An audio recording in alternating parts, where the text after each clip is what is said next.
árvores melhoram o meio ambiente urbano e embelezam as vias públicas. Além disso, contribuem para uma melhor qualidade de vida. Purificam o ar, retêm a umidade do solo e também geram sombra. É claro que toda arborização exige um projeto e principalmente manutenção. É preciso planejar, porque o confronto do plantio de árvores inadequadas com equipamentos públicos urbanos podem causar muitos problemas, como fiações elétricas, encanamentos, calhas, calçamentos, muro e também postes de iluminação. Na discussão de hoje, vamos debater uma proposta apresentada aqui na Assembleia Paulista que dispõe sobre a obrigatoriedade de projetos de arborização urbana, ou seja, a criação de um plano de arborização urbana pelas cidades paulistas. Para falar sobre o assunto, estamos recebendo o autor do projeto, o deputado Itamar Borges, do PMDB, Álvaro Rodrigues dos Santos, geólogo, e Astrid Claudete Marchini, engenheira agrônoma. E eu começo com o deputado para a gente entender melhor o que seria esse projeto de arborização urbana e o porquê da necessidade de um plano, vamos dizer assim, municipal para esse tipo de plantio de árvores. Vamos simplificar. Veja bem, Ana, nasceu isso da experiência que eu vivi quando fui prefeito em Santa Fé do Sul. Inclusive, o município de Santa Fé do Sul foi classificado no primeiro programa da Secretaria Estadual de Meio Ambiente, que é o projeto Verde Azul, foi classificado em primeiro lugar no ranking estadual. E um dos programas que foi avaliado foi a arborização urbana da cidade. E lá nós desenvolvemos um projeto, por ser uma cidade, primeiramente, muito quente, uma cidade do interior, de um clima muito alto. E uma segunda questão é que a cultura da arborização não estava totalmente incutida na população.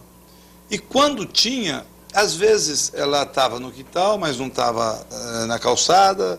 E quando estava na calçada, a árvore não tinha o porte adequado para onde tem rede de energia elétrica, acabava interferindo, ou não tinha o recuo necessário de esquinas, ou não tinha o próprio recuo necessário da guia, o intervalo de uma árvore para outra. Então, essa experiência que eu vivi acabou despertando esse interesse em regulamentar de forma em todo o Estado.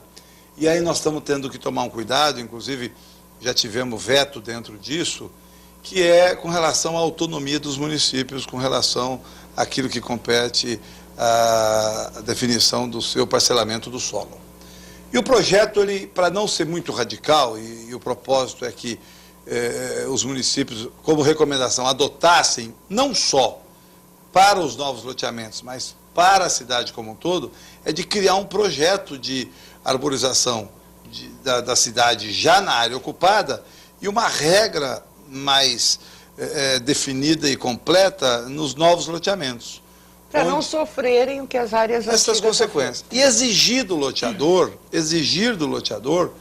que ele não só faça a arborização, o plantio, mas que ele faça de forma adequada, aprovado pelo Departamento Agrícola, Agronômico, Florestal do município, no porte que a árvore deve vir, sendo elas com prioridade para nativas e frutíferas, podendo até 20% de exóticas, para que a gente possa, dessa forma, ter não só um forte trabalho da nossa flora, mas também atrair a fauna e preservar e criar uma contribuição ambiental muito forte.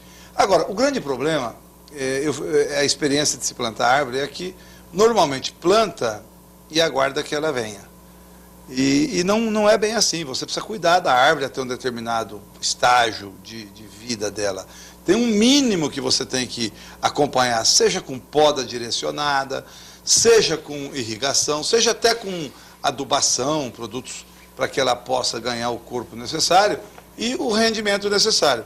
Eu vivi essa experiência, eu peguei as estradas vicinais, e o projeto não fala nisso, mas essa é uma outra ideia que eu quero, e essa não vai ter risco de veto porque aí eu estou falando de questões do Estado, Sim. é para as estradas intermunicipais e as estaduais, para se criar os corredores verde, para que possamos criar as rotas fechadas. Nós temos um exemplo aqui no país que é muito interessante, que é lá no Rio Grande do Sul, mais especificamente na Serra Gaúcha, que tem ali próximo de Gramado a Rota Romântica.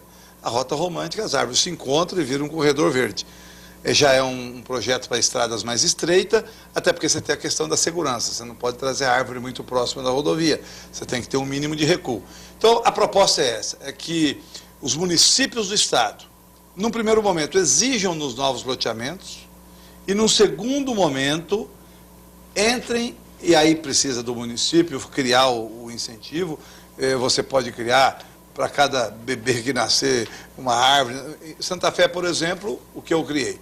Nós criamos uma meta. O município ia completar 60 anos. Naquele ano, plantamos 60 mil árvores. E cuidamos por um ano das árvores, irrigando, tratando, para que elas pudessem realmente crescer, se tornar adulta. E ficou mais bonita a cidade, muito, com certeza. E mais saudável, um ar ainda melhor, a fauna realmente ficou muito bela, as revoadas das araras e dos pássaros nos finais de tarde e tantas outras contribuições que tem para o meio ambiente, além do conforto da sombra, seja na cidade, seja no quintal, seja na rodovia.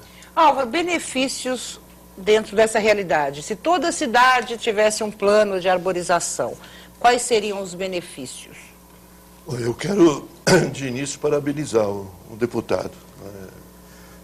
Tantos problemas tangendo a sociedade, são poucos os nossos homens públicos que preocupam com uma coisa que pode ser considerada até sem importância diante dos grandes problemas estaduais, municipais e municipais, né? Mas o benefício que traz uma cidade bem arborizada, além de alimentar a cultura da relação com a natureza na própria população, né? Quer dizer, cada casa poderia ser madrinha de uma árvore e cuidar, quer dizer, aumentando essa relação da sociedade, da população, com os nossos dotes naturais tão bonitos brasileiros, né? Eu acho que a pergunta é pela exclusão. Desde que respeitadas as questões urbanas próprias, né? Árvores muito altas que possam tombar, causar acidentes sobre carros, como a gente está acostumado a ver, né?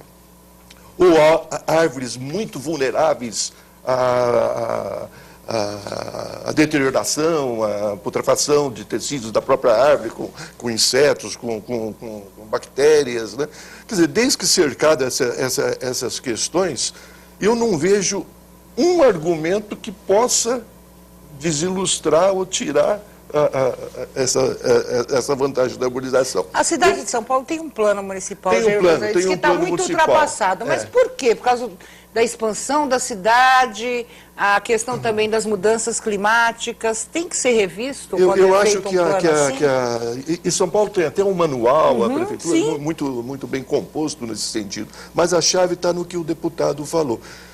A sociedade, né, a população da cidade não está ganha para isso. Ela não tem a árvore como um patrimônio, uma coisa boa, sua, e, portanto, ela vai cuidar, né? Você vê tanta até depredação de árvore, quebra, né? Então, eu acho que tem que estabelecer essa relação gostosa entre a sociedade e a arborização. Eu acrescentaria, deputado, eu, como geólogo, e até é uma área de dedicação profissional minha, eu trabalho muito com a questão das enchentes, né? Quer dizer, e aí eu não sei se no âmbito desse projeto ou de um novo projeto, nós poderíamos ser mais ousados, porque qual a equação básica das enchentes urbanas? É a cidade não conseguindo segurar a água e jogando água em volumes muito grandes e em tempos muito pequenos sobre o sistema de drenagem que não dá conta. Quer dizer, nosso solo não pela retém. impermeabilização, né? Se você, hoje, na cidade, 85% de uma pancada de água, do volume de uma chuva, escorre pela superfície e vai para as drenagens. Essa é a equação das enchentes. Se a gente não quebrar isso, recuperar a capacidade da cidade em reter água, vamos continuar gastando bilhões e não vamos conseguir evitar as enchentes. E aí seria o caso não das árvores isoladas ao longo das calçadas e de algumas praças, mas seriam bosques florestados mesmo. Eu tenho até num dos meus livros, eu propus um projeto de lei que aí seria a administração por subbacia hidrográfica. Vou pegar São Paulo como exemplo. Temos o Tietê, o Pinheiros, o Tamanduateí, e cada um tem seus afluentes. E cada afluente determina uma bacia hidrográfica. A minha ideia para que essa arborização da cidade cumpra um papel quantitativamente considerável no combate às enchentes é que pelo menos 12% da área de cada subbacia devia ser composta por bosques florestados. Para vocês terem uma ideia, o bosque florestado ele joga numa equação completamente contrária à área impermeabilizada. 85% da água de uma pancada de chuva é retida pelo bosque florestado. Olha que interessante. Astrid, você trabalha com isso já há 30 anos. Onde estão as falhas de planos de arborização? Porque ele falou a sociedade precisa abraçar a árvore. Eu concordo, mas muitas vezes em cidades grandes a árvore incomoda. Quantas pessoas não têm árvores nas portas de suas casas, que às vezes atrapalham entrar na garagem? Quantas árvores não caem, quantas raízes não crescem e quebram calçadas e muros? Essa convivência ainda é muito complicada, até pela falta de fiscalização. Então, como é que fica essa questão? A gente teve avanços nesses 30 anos nas suas experiências? Tivemos sim. A arborização na cidade de São Paulo, ela é muito interessante quando você se preocupa em fazer esse levantamento do existente, tá? O que nos falta é mais levantamento, conhecer melhor estatisticamente o que é que nós temos como arborização na cidade. Agora, a arborização, nós temos que separar em duas. No caso da arborização já existente no município e aquela que está sendo implantada nos últimos 50, sei lá quantos anos, né, atrás, até hoje, sendo feita através de projetos de arborização que são muito bem feitos. Os projetos são completos, são interessantes, são tecnicamente responsáveis, atendem às normas. No entanto, o que aborrece muito a população é caso de árvores que já existiam e que ninguém sabe quem plantou. Não foi o técnico que plantou, não foi o município que plantou. E que a sociedade não pode mexer. Sim, muitas vezes. Porque quando ela vai, de repente, fazer uma poda de uma árvore, ela pode provocar a morte da mesma até. Uma poda feita fora de técnica. Ou quando ela vai plantar uma árvore, ela precisaria ter um pouco de um contato, vamos dizer assim, com o responsável técnico do município na sua área, para que aquela pessoa seja orientada. Tá? Porque o subsolo tem, como o deputado já bem falou, né, aquelas interferências no subsolo. Nós temos aqui, principalmente na cidade, na área mais central, nós temos gás encanado, né, as canalizações, nós temos faques, né, telefone, o que se imaginar de interferências que existem. De repente você vai plantar na Avenida Tiradentes. Por que não tem arborização? Tem pouco, tem muito? Por quê? Porque a quantidade de interferências no subsolo é muito grande, não é? As tubulações. Sim, então existem locais que podem ter e locais que não podem ter. Para isso precisa a opinião do técnico e por isso a necessidade do projeto, como você bem disse. Agora, o que existe está aí, está sendo bem atendido. Agora, árvores de grande porte, por exemplo, como uma seringueira, a falsa seringueira que nós temos aí em canteiros centrais de avenida, e até algumas calçadas, causando danos, porque as raízes são aéreas, né, e provocam danos no imóvel, inclusive. Essas espécimes, elas foram plantadas há muitos anos, porque a prefeitura não compra e não planta espécimes como essas. Espécimes que causam dano jamais foram plantadas pelo próprio município. Tá? Então, essa vegetação existente, nós precisamos ter formas de lidar com ela para preservá-la. Nós vamos preservar essa vegetação que já existe. Então, vamos conviver com o existente, planejar, projetar a nova arborização que vem a acrescentar.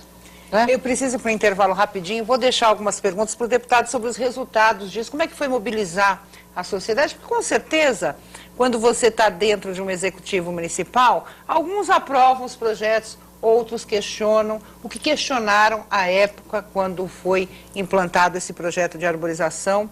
Grandes avenidas, Astrid, vou deixar para Astrid. Como 23 de maio, marginais, Sim. não poderiam ser mais arborizadas? Não ajudariam mais essa poluição que a gente tem aí com esse tráfego terrível de veículos? E professor, modelos de arborização, além desses benefícios que o senhor colocou na questão das subbacias, que outros benefícios traz? Não só as coisas mais comuns, da sombra, da qualidade do meio ambiente, mas outros benefícios. A gente volta já já.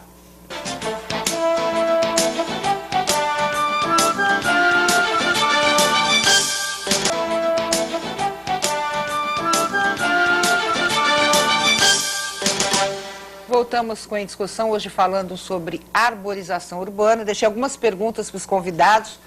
O deputado colocou muito bem, mostrando uma experiência quando ele foi prefeito da cidade de Santa Fé do Sul. Eu queria complementar um pouquinho, perguntando a participação da sociedade, os questionamentos, porque muita gente fala assim, pô, ao invés de você investir em saúde, em educação, você vai plantar árvore na cidade, está faltando isso no município. Os resultados após esse plano, e vamos ampliar a participação das escolas. Como é que foi unir todos esses fatores? Muito importante, e nós tivemos dois projetos, se assim podemos dizer. O primeiro foi o de conscientização. E mostrar, por exemplo, você colocou aí os benefícios.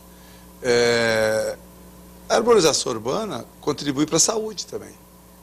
Que se você tem uma arborização urbana por onde caminham as pessoas, você diminui o contato do raio solar com a pele, portanto você está contribuindo muito para amenizar os riscos de câncer de pele e outras situações mais. Tudo bem que é um impacto pequeno, mas é um benefício. A questão estética da cidade, isso é fantástico, não só na questão da arborização, o que ela proporciona, mas algumas e permitindo, que permite, que podem ser podadas, e assim nós fizemos. Nós trabalhávamos com poda triangular, poda redonda, poda quadrada. Vocês faziam... Criava uma avenida só de árvores redondas, outra só de árvores quadradas, outra só de árvores em triângulo, e aquilo se tornava um atrativo turístico da cidade. E um outro efeito, isso, por incrível que pareça, interfere na autoestima da população. A população começa a conviver com aquela situação, isso também interfere. Aí vamos para o lado do envolvimento. Não só escola, como clubes de serviço. Nós temos lá um exemplo que era a recuperação da mata ciliar. E nós fizemos um projeto para plantar árvore e recompor na mata ciliar. O que nós fizemos é que as escolas, todas elas, tinham, todas as salas de aula, pelo menos um dia de plantio de árvore. Primeiro, o técnico, o agrônomo, o engenheiro florestal, o técnico, ia na sala de aula, orientava, passava todo um folheto, e no dia seguinte o ônibus recolhia as crianças e iam, os estudantes iam para a bacia hidrográfica do município, ia lá na margem dos córregos, plantar e recompor a mata ciliar. Com isso, você criava trabalhos e a prefeitura depois é que fazia a manutenção com o produtor rural, etc. Um outro item é nas casas. Nós fizemos com o comércio nas avenidas aquilo que o Álvaro sugeriu aqui, como uma das hipóteses, e a Astrid também comentou da importância de algumas situações, mas o comércio adotava aquelas árvores e passava a cuidar daqueles canteiros. Mas mais especificamente não só do canteiro, o canteiro a prefeitura cuida, mas da árvore em si, porque o canteiro é a manutenção de poda, etc., mas a árvore em si era importante. E isso nós passamos a ter. E nas casas, nós saímos e fazíamos a reunião no bairro, e todo o bairro, a prefeitura vinha, preparava a calçada, fazia o espaço que não tinha, adequado, deixava toda a preparação e trazia a terra vegetal, a terra própria, e a muda num tamanho bom para que as pessoas plantassem. Quer dizer, a conscientização evitou a resistência, é isso? Evitou a resistência e a prefeitura saímos entregando. Mas nós só entregávamos vinculado com a escola. Então essa árvore que ia para aquela casa, ela ia acordada com o aluno que levava para sua casa. A gente está falando, por exemplo, de uma cidade, Santa Fé do Sul não é uma cidade tão grande, né, deputado? Pode haver resistência, na minha opinião, em cidades maiores. Né, quando você fala que a população não está tão próxima da prefeitura quanto acontece em cidades pequenas. Eu tenho certeza que a população da sua cidade ia até a sua porta, bater e falar assim, ô prefeito, a relação fica muito mais fácil. Então, como conscientizar a população nesse sentido, em cidades maiores? São Paulo, por exemplo. Eu vou citar um exemplo, se você quiser, podemos até deixar para o último bloco, mas além da conscientização, além do trabalho com as escolas, os clubes de serviço, Rotary, Lions, maçonaria, etc., nós criamos um atrativo, que foi o IPTU verde. E aí, quer dizer, criou-se tinha um incentivo e de desconto, que eu poderia falar, podemos ouvir agora o Álvaro e a Astrid, e na sequência eu gostaria de falar, então, como foi o IPTU verde e qual era o atrativo que ele oferecia para que o morador ou para que o empresário adotasse essa prática. Olha que interessante. Eu perguntei sobre a questão dos benefícios, o deputado colocou. E um benefício fiscal também, né, Álvaro, pelo jeito. Foi criado um benefício também fiscal quando se fala em arborização. Esses benefícios, quais podem ser os pontos abordados para que a sociedade participe mesmo? Aliás, eu quero... O deputado falou muito bem dessa questão de uma boa arborização, né, esteticamente bonita, era despertar até o orgulho do cidadão. Né? Autoestima. Eu sou de Batatais.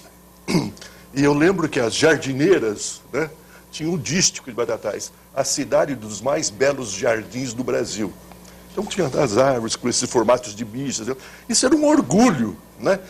A pessoa que atravessava os as praças de Batatais que tem aquelas justamente desenhos, arte.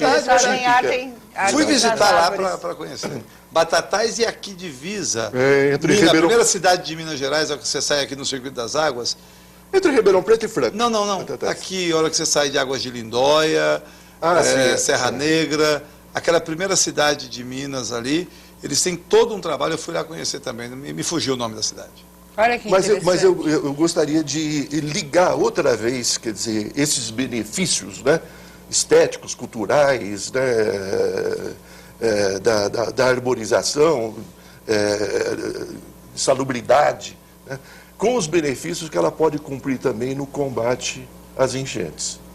E aí não seria só as árvores, né, que você teria também os bosques florestados, que eu já falei, mas o ajardinamento das calçadas.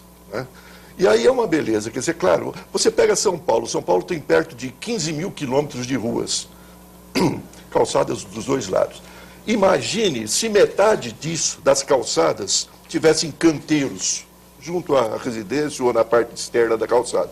Claro, não toda a calçada, mas a calçada que geometricamente permitisse.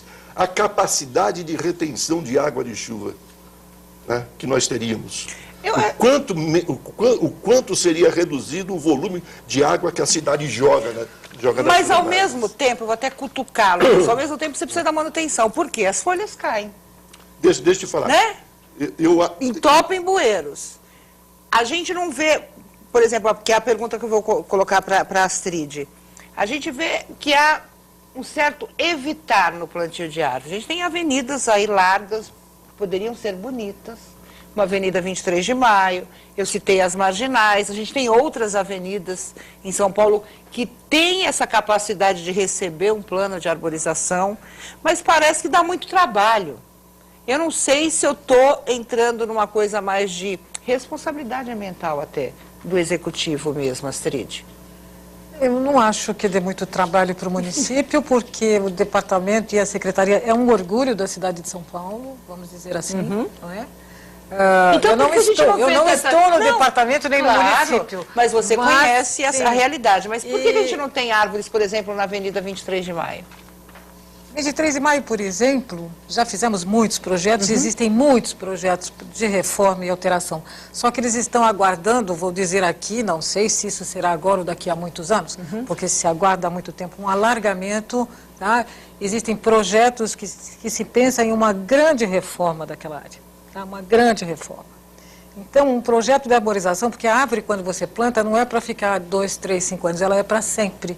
Então, o projeto de arborização, quando vier uma reforma, ela virá junto, com certeza. E Marginal? A gente viu aquele projeto Pomar... o projeto Pomar do Estado, né? Sim. eu não quero dizer que seja uma coisa pontual, e quero crer que ele vai continuar um dia, ou algo similar. O que me ocorre é o seguinte: a Marginal merece e a Marginal precisa. Tá? Ela merece e ela precisa de um plano de arborização que contemple toda a sua extensão e que não fique uma colcha de retalhos, né? Paisagisticamente, ela tem que vir a enriquecer e não trechos. Cada subprefeitura, por exemplo, resolve arborizar o trecho da sua 23 de maio que lhe compete. Assim foi no passado. Alguma coisa que foi feito há 20, 30 anos era assim. Cada um vai arborizar seu trecho correspondente, não é? Hoje se pensa num projeto unificado, né? E que contemple a beleza, não só todos os benefícios, como bem disse o deputado e o Álvaro, todos os benefícios que uma arborização nos traz, mas também esteticamente, paisagisticamente, que ela não pode, eu vou reforçar aqui que isso é muito importante, que ela não se torne um dia, que eu não viva para ver, não é, as nossas grandes avenidas se tornarem colchas de retalho. A gente pedacinhos diferentes, cada um planta a espécie que pensa que é a melhor para o local. Eu acredito e quero crer num projeto unificado. Eu fico imaginando o seguinte, eu estou... Para ver a cidade como um todo, né? Para você poder ver a cidade num conjunto. Se fosse a época em que São Paulo começou a se desenvolver e houvesse um plano, você já ia ter um combate a enchentes. Porque você tinha que manter esse plano de arborização. Eu acho que a cidade cresceu e deixaram de lado muitos aspectos que poderiam e que podem ser positivos para uma cidade como São Paulo, por exemplo, inclusive, que é a questão ambiental. Inclusive, nós temos remanescentes da arborização daquela época que são inadequadas para o passeio. Não é? Estamos convivendo aí com espécimes de tipuana de porte gigante, porte grande a gigante, ocupando pequenos espaços de calçada e causando os danos mais incríveis. A gente está falando assim, porque tem um elas projeto... são feitas, como eu disse, elas são feitas, nós temos que preservá-las. Só se remove uma árvore em última instância. Mesmo prejudicando o solo, sendo inadequada. Tudo deve ser feito para mantê-la viva. Só se autoriza a remoção ou corte de uma árvore, né, quer dizer, a sua morte, você vai decretar a morte de um vegetal em última instância. Então, o que se precisa, o que se tem usado são técnicas, são formas de poda ou de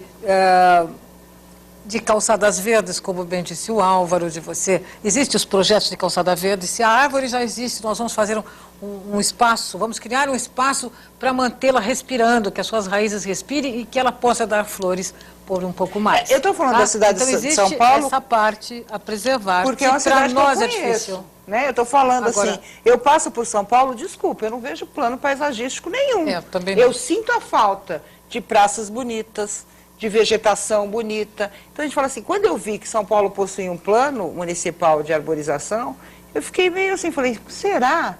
Porque eu não conheço a cidade toda. E ele tem que estar casado com o plano diretor. Claro. Sim, por exemplo, nesse caso da 23 de maio.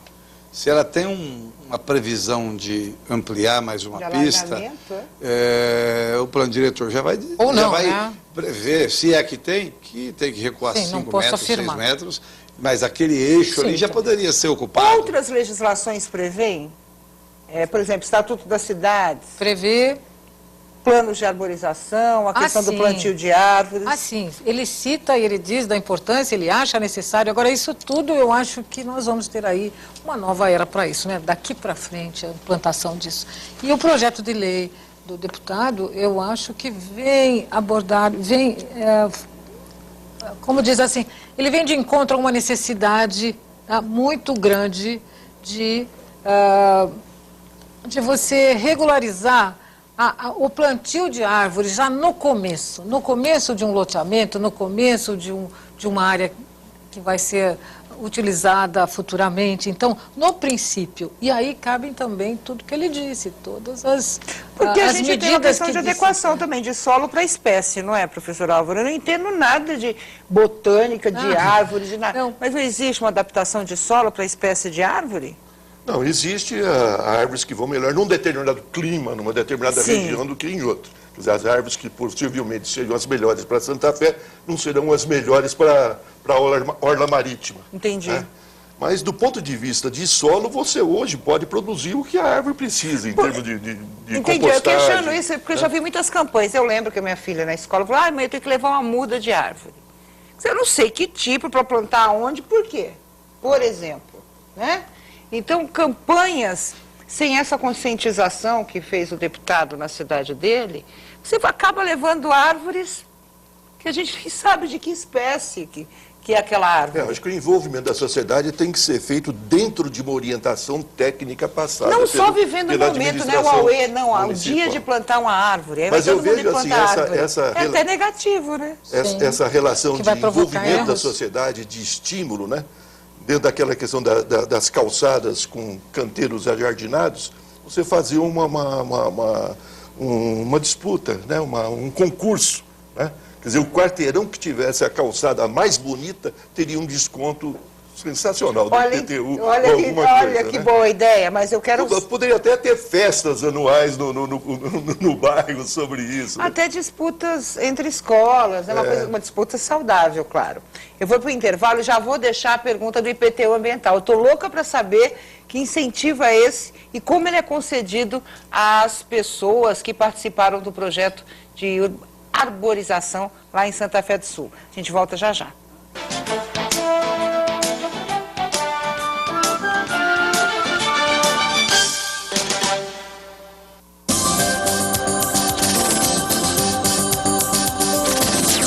O embrião do grupo surgiu em 1998. Algumas voluntárias buscavam, junto às indústrias, doações de próteses destinadas às mulheres vítimas de câncer de mama. A formalização da UNACAN, União e Apoio no Combate ao Câncer de Mama, aconteceu em 29 de agosto de 2001, em evento na Assembleia Legislativa de São Paulo, com o objetivo de formar voluntários capacitados para oferecer apoio aos pacientes e, ao mesmo tempo, divulgar as principais formas de prevenção do câncer de mama. Agora, mais uma turma conclui o curso, oferecido pela entidade há 9 anos no Parlamento Paulista. Graças a Deus, nós estamos terminando mais um ano. Essa é a 17ª vez que nós estamos fazendo o curso da UNACAN. Estamos aqui na casa há 9 anos, graças a Deus. E mais um curso que terminamos esse ano. Nós estamos fazendo o TCC hoje. As nossas voluntárias estão apresentando o término de curso hoje. Os formandos apresentaram os trabalhos de conclusão de curso e o deputado Edson Ferrarini, do PTB, que apoia as atividades da UNACAN no Legislativo Paulista, foi o convidado de honra na formatura. Esse grupo de mulheres, há mais de 9 anos, elas se reúnem com 40 dias aula e elas saem por aí como multiplicadoras de uma mensagem. Elas levam que se o tumor tiver 1 centímetro, menos de 1 centímetro, ele tem 98% de chance de ser curado. Enfim, e eu incentivo como eu posso essas moças que fazem esse curso sobre câncer de mama. E entre as palestras que elas fazem, eu venho trazer uma como psicólogo, falando de autoestima, falando de drogas, e tudo que eu puder fazer para ajudar. Fiz uma sessão solene em homenagem à UNACAN, onde nós trazemos os especialistas no assunto para conversar com elas. Enfim, a Assembleia Legislativa cede esse espaço por meu intermédio e elas são muito agradecidas. A sociedade brasileira agradece a UNACAN por esse curso fantástico e elas são multiplicadoras das sociedades do interior. Elas vão nos hospitais, elas vão conversar com as pessoas doentes, enfim, elas ajudam Deus a melhorar o mundo.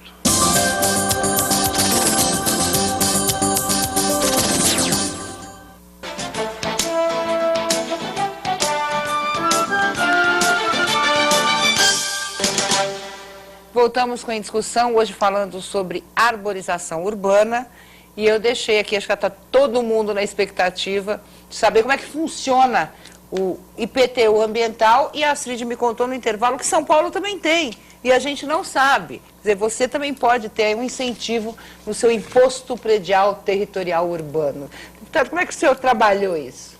Eu queria antes, Ana, de falar do IPTU verde, que nós denominamos, e depois até mudamos para tributo verde, porque ele foi ampliado não só para o IPTU, mas para o ISS e para a taxa de alvará de funcionamento de comércio também. Mas você falou do Estatuto da Cidade e da Constituição Estadual, e eu peguei aqui, faz parte da justificativa do projeto, que a Constituição Federal, no artigo 182, o que ela coloca? A política de desenvolvimento urbano executada pelo Poder Público Municipal, conforme diretriz geral fixadas em leis, tem por objetivo ordenar o pleno desenvolvimento das funções sociais da cidade e garantir o bem-estar de seus habitantes. Isso aqui interliga diretamente com a questão do Estatuto da Cidade, que ele preceitua por alcançar o pleno desenvolvimento das funções da cidade. E a política urbana, ele prevê, deve pautar-se por diretrizes que visem, entre outras, o controle da degradação ambiental e a proteção, a preservação e a recuperação do meio ambiente natural e o ambiental construído, do patrimônio cultural, histórico, artístico, paisagístico e arqueológico. Portanto, a lei federal, o Estatuto da Cidade, direciona para isso. Cabe aos municípios, cabe ao Estado regulamentar e acompanhar e cuidar. É muito jogado, vou dizer assim, não criticando, mas é uma coisa assim muito... que abre leques... Para ser regulamentado. Exatamente, você fala assim, você pode fazer isso, mas o quê? Então, O que o administrador municipal vai fazer com as 4 linhas? Baseado nisso, da Constituição como do Estatuto da Cidade. Porque para você conceder algum incentivo, você tem que ter base legal. Claro. E a base legal do incentivo tributário que nós concedemos foi a Constituição e o Estatuto que preceitua que você deve promover, estimular, etc. E o que nós fizemos lá? Vou citar alguns exemplos. E o morador ou o empresário poderia ter até 70% de desconto por ano em um tributo que ele escolhesse. Até 70%. E aí ele tinha lá. Por exemplo, vou dar um exemplo da Palmeira Imperial. Nós temos lá, a Palmeira Imperial, ela é bela, mas ela tem um outro efeito além da beleza. Lá, nós temos lá a Arara Azul. E a Arara Azul, ela tem como conforto, como atrativo, a Palmeira Imperial. Ela gosta, ela vai para lá. Até aquelas que quebram e que ficam ali, o tronco se torna ninho das araras e morada, etc. A Palmeira Imperial dá 5% de desconto a partir de um tronco determinado para o IPTU, num limite de 3 palmeiras de 15% para a Palmeira Imperial.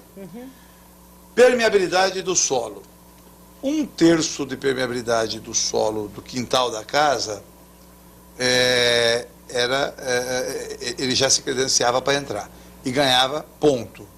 A partir de 1/3, o que ele ampliasse, ele podia atingir até 15% de desconto, conforme ele ampliava a permeabilidade para atingir aquilo que o Álvaro colocou, evitar que essas águas ficassem percorrendo, provocando enchente. A permeabilidade é importante. A própria árvore na calçada, ela garante uma infiltração de alguma forma. O lençol subterrâneo, não é verdade? Ela alimenta, ela garante. Um outro item que nós colocamos lá, nessa questão, foi para as empresas, que é o cinturão verde.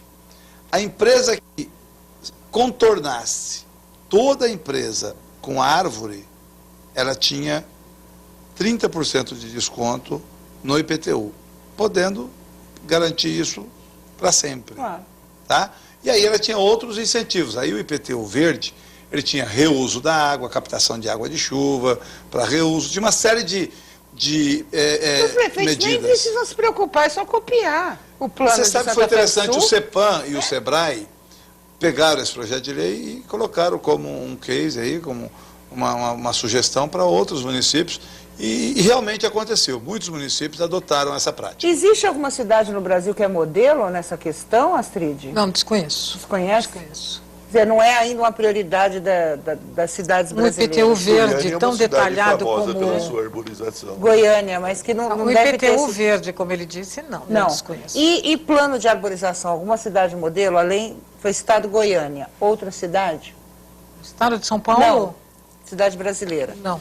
Existem tentativas. Modelo, que eu possa copiar, não. Eu soube, quando nós estávamos lá, uma das coisas que chegou nesse plano do IPTU Verde é que nós buscamos, numa parceria com a Unesp, de elaborar o plano diretor ambiental. Um plano diretor específico ambiental do município. E aí, dentro desse plano diretor, veio isso. Por exemplo, na fauna. Um item que eu não falei aqui, mas se for estender, a árvore frutífera também dá desconto no quintal. A árvore frutífera, por quê? Porque ela alimenta os passarinhos, ela atrai. Então, nós tínhamos uma lista das árvores frutíferas que dava, e a partir de que porte que ela dava o benefício. Que profissionais o senhor usou para fazer tudo isso? Agrônomos, técnicos, próprio engenheiro civil tem que conversar para adequar a questão urbanística, geólogo, são técnicos do município. A Unesp disponibilizou os técnicos deles para construir e daí nasceu o plano diretor ambiental, daí nasceram sugestões como o IPTU ambiental, o tributo ecológico e tantas outras situações. Agora eu vou questionar os meus convidados. Diga, vocês queriam comentar alguma coisa? É o seguinte, só para complementar, um plano de arborização, ele é muito local, ele é muito específico. Tem que ter a cara da cidade. Por exemplo, Belém do Pará, não é? A largura das calçadas lá é maravilhosa.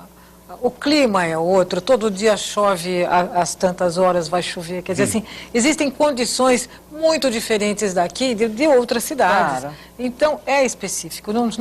Assim, um plano que fosse modelo, talvez algumas diretrizes para orientar, como próprias legislações, portarias, incentivos, aí depois disso tudo vem uma adequação para o local próprio. Né? Porque você até pode fazer um projeto usando São Paulo esse modelo fica fora, São Paulo, para nós aqui, escola, a nossa grande preocupação é preservar o que tem, impedir que isso seja destruído, não é? E colocar a nova. Porque o problema de São Paulo é espaço. E quanto ao solo, o solo você troca. Aqui, você abre a cova e troca o solo. Né? Nós vamos encontrar o quê? Concreto. Quantas vezes você vai abrir? Mina, por exemplo, óleo e outros produtos químicos. Isso acontece tudo quando você abre. Claro. Espaço para ver o que tem dentro. E você vai substituir esse solo para que a árvore possa se alimentar para crescer. Então, para nós, o grave é espaço. Por isso que no projeto o senhor trata também da questão da CETESB, né? Abrangendo a participação da CETESB, não é? Da CETESB, do Grapoab, em alguns casos, dos DPRN, que é os Departamentos de Proteção, os antigos escritórios regionais ambientais. Tem que passar, hoje em dia, todo mundo se adequa a essas questões. Quero agora questionar meus convidados, agora eu vou questioná-los sobre ideias, né, para melhorar o projeto do deputado Itamar Borges. O senhor lendo o projeto?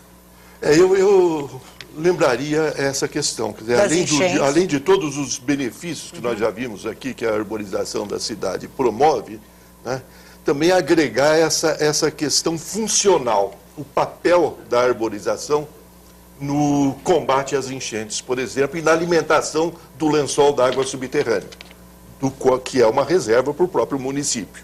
Não precisa imaginar, em São Paulo, a quantidade de água que a cidade consome, ela é atendida em 10% por água do subsolo. E o lençol d'água de São Paulo está afundando, está se rebaixando, por causa da impermeabilização da cidade. Então, esses dois aspectos são aspectos funcionais para a arborização. Na questão dos novos loteamentos, eu agregaria uma coisa, mas talvez seja isso que eu estou falando, no caso de uma outra redação de projeto mais específico, né? Dentro do seu próprio projeto, deputado, eu agregaria a questão das áreas verdes obrigatórias internas ao loteamento. Essas áreas verdes deixar que fossem apenas gramados ou um campinho de futebol. Tem que ser um bosque florestado. Verdade. Né? É um pedaço da floresta, inclusive sem varrer por baixo. Esse péssimo costume que nós temos aqui nas cidades de varrer por baixo as nossas praças arborizadas. Você tira o que de mais rico tem na árvore, que é a que a gente chama tecnicamente de serapilheira, né? São as folhas que caem, que vão se depositando, vão apodrecendo, vão alimentando o solo, e é uma esponja d'água absorvendo a água de chuva, né? Então, esse aproveitamento da área verde obrigatória dos loteamentos para a composição de bosques florestais. Existe alguma previsão de número de árvores por 100 mil habitantes? Existe alguma coisa assim? Existem algumas indicações. Indicações, né? Isso. Eu acho, até internacionais, relacionando o número de área arborizada com o número de habitantes por quilômetro quadrado. Eu, pessoalmente, não defendo isso, porque você, às vezes, tem áreas populacionalmente muito concentradas, né, que não tem condição nenhuma de receber essa produção. E uma área que pode ter uma população rarefeita, você pode ter ali muito mais árvores do que aquela sugerida por essa relação habitante-quilômetro quadrado. Astrid, suas contribuições aí. Bem, são algumas dúvidas aqui que não ficou muito claro para mim. Essa arborização citada, esse plano de arborização, ele se refere a calçadas exclusivamente ou envolve canteiros, canteiros centrais de avenidas, pequenas sobras de espaços que depois foram destinados a áreas verdes? É isso que eu queria saber. Ou ela é só calçada? O plano inicial é para novos loteamentos. Sim. Para o calçamento. Só calçada. A princípio ele só faz essa previsão, até porque você não consegue entrar dentro do lote, porque você não sabe qual será o projeto de quem vai comprar o lote, de como ele vai ocupar. Mas essa contribuição, a sugestão do Álvaro, é importantíssima, porque essa é a realidade. As áreas verdes nos municípios são, na verdade, se tornam um campo de futebol ou se tornam um gramado e, na verdade, elas deveriam, né? Se é área verde, já vir como um bosque, já vir como um plantio. Eu quero dar uma informação. Um chão batido, quer dizer, é um chão, vamos dizer, teoricamente impermeável. Não é.